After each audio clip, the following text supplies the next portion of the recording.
having had knee surgeries, and in November, I believe it was, of 2006, I was invited by my sister, who's actually alumni director at Sacred Heart Greenwich, and to say Mass.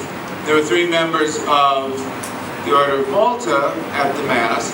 They took one look at me on the cane and said, "Why isn't he going to Lourdes?" And apparently, in very short order, I in fact was going to Lourdes. In fact, I came back on one of those nice, cold, steel gray days, and the rectory overlooked the Hudson River, south and west. And it was just dark and gray and cold. And I get this message inviting me to apply to go to Lourdes. And all I could think was, oh God, has it gotten that bad? You know, because Lourdes, well, I'm sorry, Father, we've run out of all other medical options and treatments, so we thought we'd send you to Lourdes, you know? And honestly, that is something I did think of it. Again, putting together that I got sick or presented on the feast of Our Lady of Lourdes. No accidents here, absolutely none. So they kindly take me over, and I knew I was in trouble, to be honest with you, because when you go over to Lourdes as a Malad, they put you in basically a steel chariot called a voiture.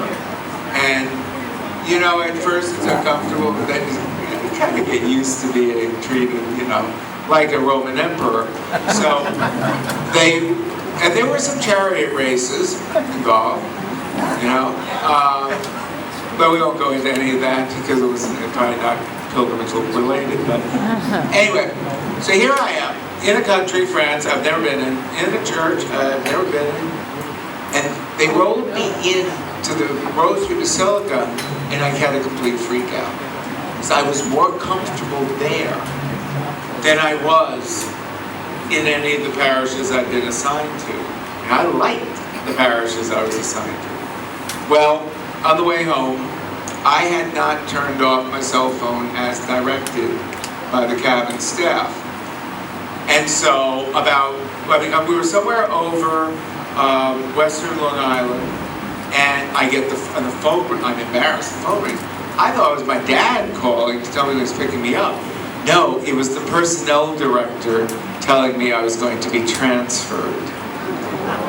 Yeah, it didn't go well. Let's just thank God John Jennings can't hear in the right ear. And cabin pressure, because there were words spoken not at the grotto, I assure you. However, no accidents.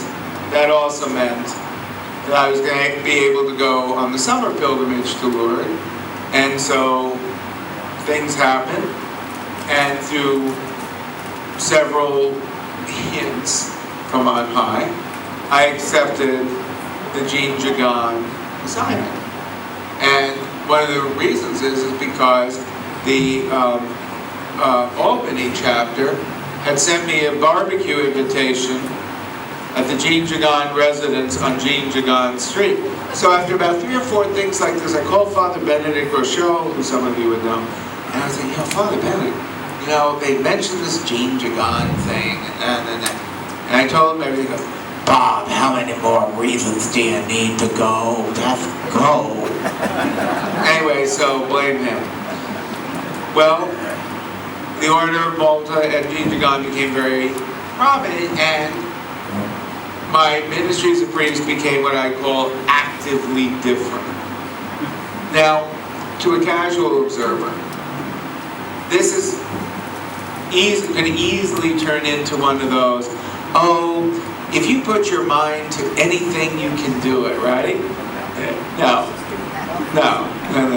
There's only one that can, when he puts his mind to something, can do it. It's called God. We're not it. I'm sorry, you're not flying. I don't care how much you put your mind to it. And should you wish to test that, there is always a 10th floor somewhere.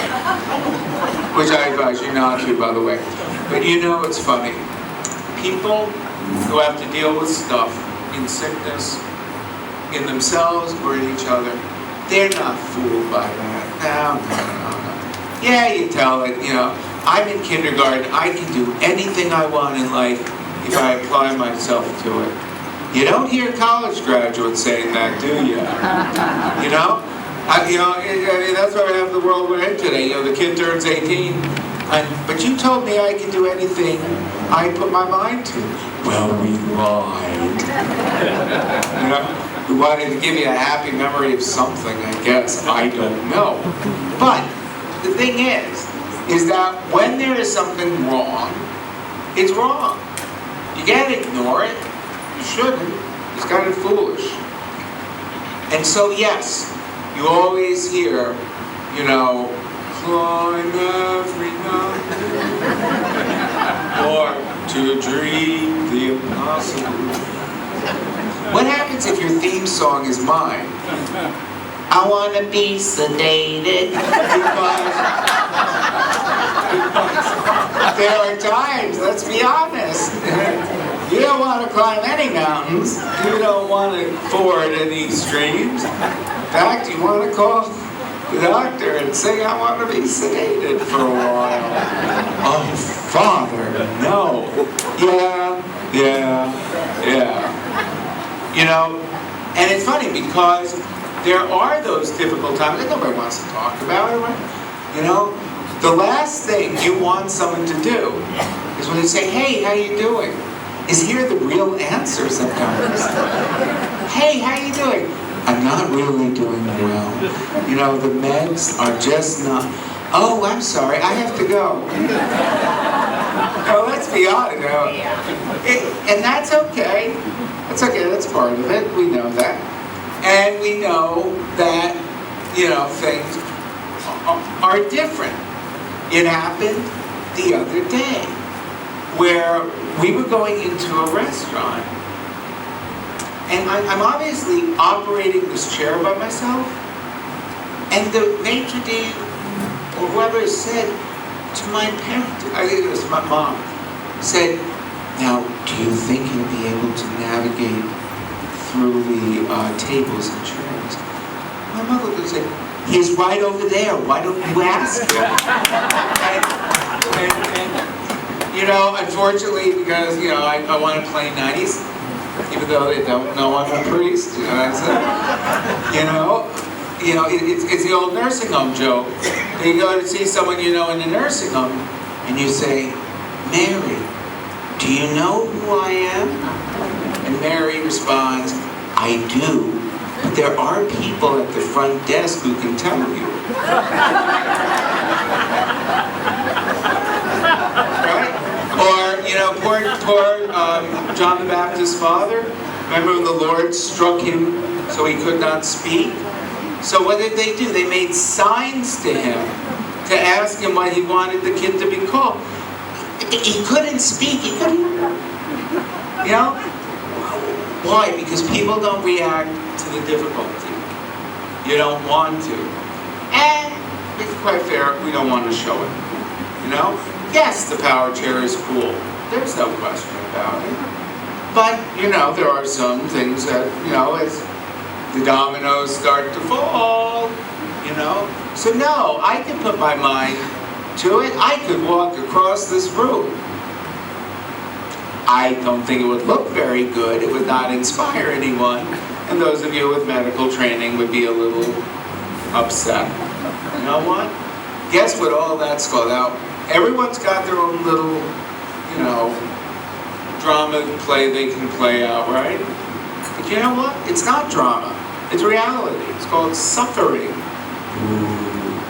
Oh yeah, suffering is suffering. There's nothing like that. In fact, the moment you use the word, image of the Mater Dolorosa comes up, the sorrowful, and everything's miserable, But you know what? Suffering is suffering. Why do we eliminate the words that mean the most? It's suffering. It's the fearful pain of limits, temporary and permanent. You know? I always love that. I've always loved the way we avoid it. Well, I'm going to treasure this memory in my heart forever. Yeah, but you're going to die. So it's not forever. Move on, you know? It's things like that you have to simply say, no, suffering is suffering. We're human. We're limited. It is the mourning, the loss of what we once were, yes, in the eyes of others, but also in the eyes of our own selves. It's the exhaustion of heart and mind that says no more to what's coming. Oh, I accept everything that happens to me with a calm and eat liar. No, please don't. And let's be honest, it's the fierce battle inside of us at times between the it's over and I give up. And that's a very tough battle. Jesus went through it on the cross when he said, "Consummum est," it is finished. No, real suffering distills and filters everything that is not important. Most of us know tomorrow we are celebrating, no, wrong, marking one of the worst things that happened in our area in generations, 9/11. And there's no question that these moments are important. They're bad. They're not good. But how come we walk around saying, you know, it's things like this that really make you think what's important in life? Well, what the Hades are you thinking of every other moment of life? In other words, yes, they're bad. Suffering is bad. But it's not just as an opportunity for perspective. No. People who are in situations of chronic, acute, disabling, progressive, stable, whatever you want, they have to face the big questions every day on a daily basis. And the question of today is, how do you do that as a human being and as a Christian? And when I say that, when we talk about the role of faith, I'm not talking about people who have real difficulties and who have faith in God. No, we're talking about something a little different here. We're talking about the opportunity for holiness. Now, if there's something rising up in you saying, oh, get off of it, I will tell you that is the correct response. When I went to St. Joseph Seminary soon after being diagnosed in 2000 with MS, I ran into a friend who I've known her since I was in high school, and she is now one of the sisters of the Franciscan Sisters of Renewal. And I told her, I don't want to broadcast, but I told her, I'd just been diagnosed with MS. And she looked at me and smiled and said, oh, I know for you that means more sanctity. I said, Lucille, you are the only human being on the face of the earth I will ever let say that to me. Only because of what she's gone through did she say that. So no. But when I say holiness, I'm not talking about that obnoxious goody two-shoes, look at me, I'm holier than thou. No. And it's not a holiness that is based on moral decisions of right and wrong. No. It brings us to a holiness that is based on one thing, and that's Jesus. What he did and what he told us to do. And that is pick up the cross and follow me. Now, I'm sure a good number of you have had or still have relatives and friends who will tell you and encourage you to pick up the cross and follow the Savior. I had one. I was a little boy. I was walking along 84th Street from the A&P on First Avenue with my grandmother. She asked me to carry one of those bags with, a couple of quarts of milk. So halfway between First Avenue and York Avenue, I complained and said, "Grandma, these are heavy." And my grandmother, being from Roscommon, turned around and said, "Oh, well, maybe Jesus' cross was heavy, but he carried it for you." That happened, trust me. And every time we drive by the building where it happened, I remind her that. You know what? Guess what? It happens to be true. Take up your cross. And it actually is good advice. Christian suffering then is much more. It's not putting up with, it's offering up to. It never calls the good, or the bad rather, that happens to us as something good. Hey, guess what? I just got the plague. Oh, what a blessing. I just lost 3 of my toes. Oh, well, that way you won't walk so fast to sin.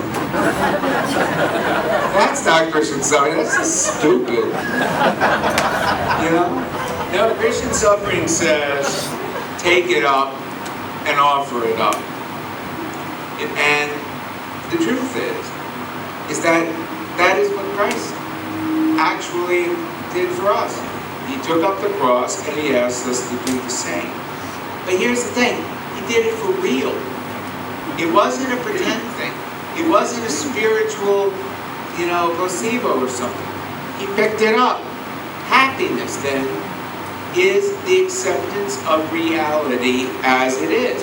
I cannot do anything I put my mind to, okay? I remember after I announced my diagnosis of the parish, a very well-meaning, good person came up to me very tearfully and said, "Father, I am going to pray for you, and I know that Jesus will heal you and that you will run the marathon." And I said, "My dear, Jesus may heal me, but I will not run a marathon. I never did before. I never wanted to. And there is absolutely no burning desire in me to do so." Do you know what happened to the guy that ran the first marathon? Yeah, he died. So unless this is a death wish, I think Jesus can leave me alone right now. Of course, shock and horror, right? Oh, Father, how often I hear that. But you know what? What's the reality? This is the reality. And making the decision to do that and live in reality is actually a good thing. Because it also then allows faith to encounter the reality that we deal with. So, to accept the cross every morning, a pretty good plan. But, and now this is the tough part, to pick up the cross every morning requires you to have gone into the garden the night before. Think about what happened. The Passion of the Christ by Mel Gibson got this one right. The Garden of Gethsemane is a scary place, and it should be. Because what happened on that rock is that Jesus said, "Father, let this cup pass from me, but not mine, but thy will be done." And here's the thing. He didn't say it once. He said it 3 times or more. In his sacred humanity, and our humanity is not that sacred, we needed to come to the acceptance of the will of God, of the Father. Because if he hadn't done that on Thursday night, Friday morning, he would have gone shopping for bagels. because there would be no cross. There would be no sacrifice. Thy will be done over and over again, just like we do. Even from the earliest days, one of the early practices of the church was that the Our Father be said morning, evening, and in the middle of the day, like we do with the Angelus. Thy will be done. But here's the thing. It's something to discover. In suffering of any sort, visible, invisible, chronic, acute, whatever, it's something we discover. The last thing that is of any help is for someone to say, it's the will of God. If you've ever gone through that, you want to punch it. Yes, I was diagnosed, with, a terminal skin-eating bacteria. Oh, well, that's God's will. I think that beep just covered what I just thought, because it wasn't very nice. Hey, look at that. Oh, you got to keep out things. Because you know what? It's not our place to tell someone, you see, it's the will of God. Why would we presume that? Especially when the people say it to you. Say it. And they have no trouble in their life. Or the other ones. I think I brought this up last year. Oh, well, if you think you have it bad, there are others who have it worse. And my response is, thank you. I'm so happy you think of me as such a sadist that I find comfort in the sufferings of others. Please, bring on those pictures of all those suffering babies in the third world. Yeah, because that's going to make me feel better. Yeah, or maybe, I guess it's better than drugs, right? Well, the thing is this, is that the reality of taking up the cross is the reality of us discovering that it is the will of God. It comes through prayer, it comes through who we are. Now, a cynic would rightfully say, hey, aren't you just sugarcoating this? Aren't you just saying this on the day of healing? Because, God's really not going to do anything. Well, I understand that. It would make sense. Except for one thing. The cross is that sign of contradiction between the human experience and God's own grace. You know what? I would love that there were many more miracles in the world. I would love to see all those crowds going through the grotto, clinging to the wall of the grotto, or taking the Lourdes water, that everybody who came with a need was cured. I personally would have minded.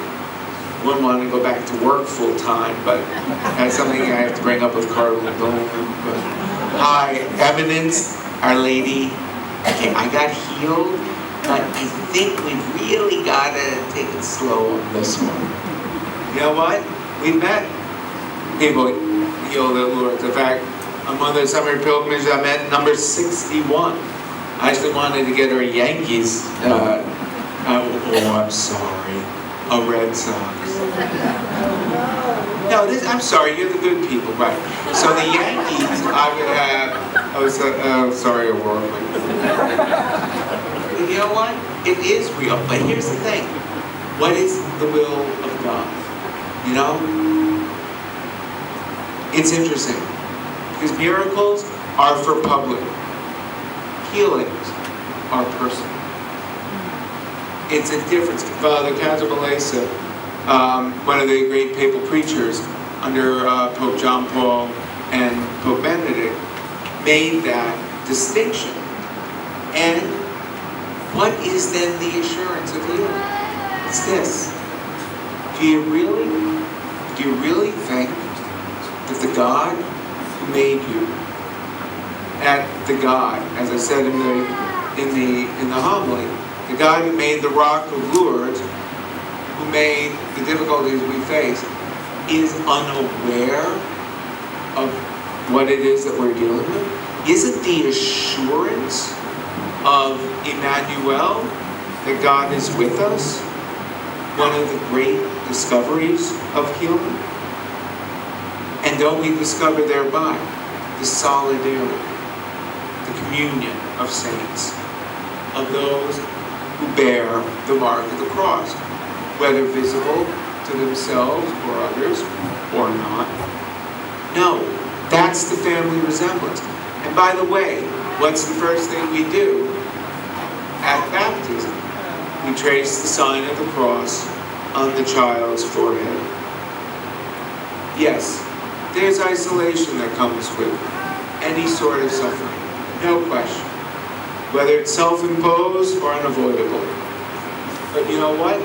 What does it do? It puts us right smack in contact with what we rattle off about the communion of saints, because we're sharing in the cross as he shared in ours.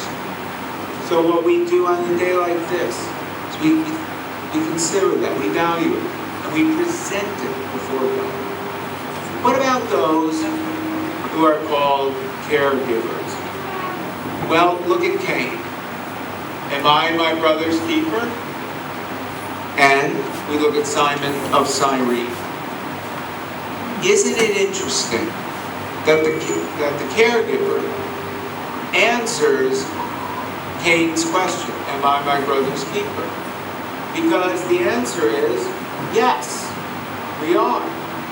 But why doesn't God answer Cain? Because it's something we have to discover. Why?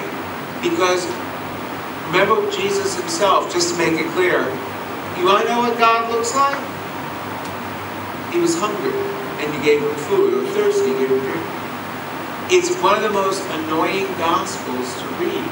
If you ever get someone reading it real slow, you're like, oh, come on, hurry. All right, you're hungry, you got there, you're thirsty. It's supposed to be, because that's the image of God. And the caregiver is the one who, like Cain, says, am I my brother's keeper? And by grace and nature, the answer is yes. What about Simon of Cyrene? He did not want to do this, to help Jesus carry the cross. But yet, isn't that what he says to one another? Taking up your cross and following me often means taking up the cross of everybody else around you. Because that's part of that Christian vocation.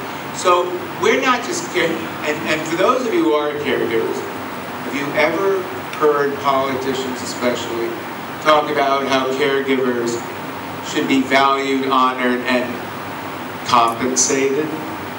Yeah, exactly. I mean, isn't that funny? How even Mother Teresa would laugh at that. Yes, I've been caring for the sick and the dying, but I should be compensated. No, that doesn't work that way. Many wish it would. Our society tries to value it. Well, you're entitled to 3 hours. And some people here will know what I'm talking about. You are entitled, after 2 hip replacements and 1 knee replacement, you are entitled to 3 hours of physical therapy every month. You want to value that? No, you see, the caregiver doesn't. Because the caregiver doesn't give care. The caregiver does the things for the one who, as Jesus said, is hungry, thirsty, sick, in prison. In other words, the caregiver does for God. And what is something we do for God called worship? Worship. That's not some trite little concept. That we, by caring for one another, worship God.